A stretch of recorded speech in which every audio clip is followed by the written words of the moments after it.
시청자 여러분 안녕하십니까? 이데일리엔 성주원입니다. 산업은행 등 채권단이 HDC 현대산업개발의 12주간 재실사 요구에 기간을 크게 단축하자는 역제한 카드를 검토하고 있습니다. 산업은행은 이번 주 중 아시아나항공 인수 문제와 관련한 입장을 밝히는 기자간담회를 열기로 했습니다. 채권단 관계자는 재실사 기간을 확 줄여서 역제한하면 현산 측이 어떻게 나올지 모르는 상황이라고 말했습니다. 부채, 차입금 급증, 단기 순손실 증가 등 현산이 지적하는 항목 가운데 꼭 필요한 항목만 추려 압축적으로 재실사를 하는 방안을 역제한할 수 있다는 뜻입니다. 한편 이번 주 산업은행의 간담회 전에 이동걸 산업은행 회장과 정몽규 HDC그룹 회장이 다시 만나 최종 담판을 지을 것이라는 관측도 나오고 있습니다.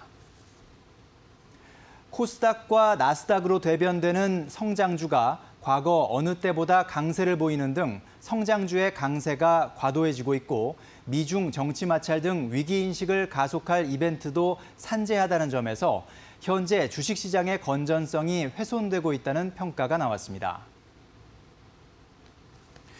DB금융투자증권은 이 같은 불안 요소로 인해 주식시장은 하반기 하락할 가능성이 있다고 진단했습니다.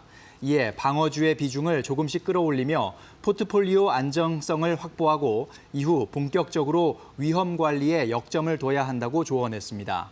DB금융투자는 향후 선호 업종으로 통신을, 정유와 레저는 비선호 업종으로 꼽았습니다.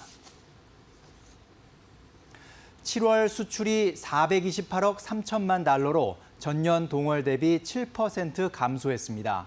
전월은 물론 시장 컨센서스를 웃도는 실적입니다. 산업통상자원부에 따르면 대미 수출은 전년 동월보다 7.7% 증가해 3월 이후 처음으로 플러스로 전환됐습니다. 대중 수출 증가율은 2.6%로 두 달 연속 증가세를 이어갔습니다. 키움증권은 수출이 2분기를 저점으로 회복세를 보일 것이라고 전망했습니다. 다만 회복 속도는 점진적이고 산업별 차별화가 심해질 것으로 내다봤습니다. 비대면 산업과 바이오, 전기차, IT 등에 대한 수요는 계속돼 수출이 개선될 것으로 보인다며 전통 수출 산업과의 차별화된 흐름이 계속될 것이라고 키움증권은 예측했습니다.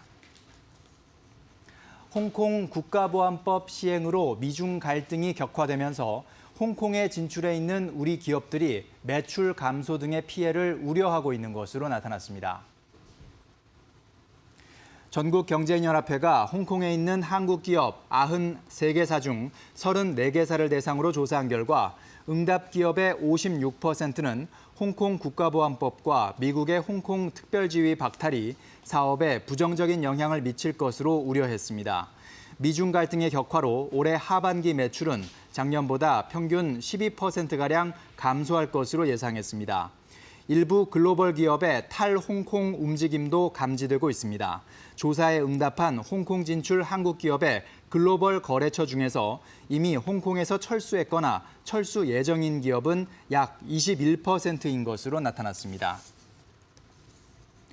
서울에 사는 가구가 월급을 한 푼도 쓰지 않고 모아도 아파트를 장만하는 데 12년 이상 걸린다는 분석 결과가 나왔습니다. 국회 입법조사처가 더불어민주당 양경숙 의원에게 제출한 자료에 따르면 작년 서울의 연간 가구 평균 소득 대비 아파트 평균 매매가격 비율인 PIR은 12.13으로 추산됐습니다.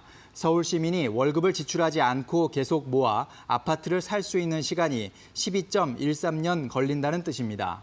양경숙 의원은 최근 서울 등지의 집값과 전셋값 상승으로 무주택 서민의 주거비 부담이 많이 늘어나고 있다며 저렴한 가격으로 아파트를 공급할 수 있는 토지 임대부 분양주택을 활성화하기 위한 개정안을 제출했다고 말했습니다.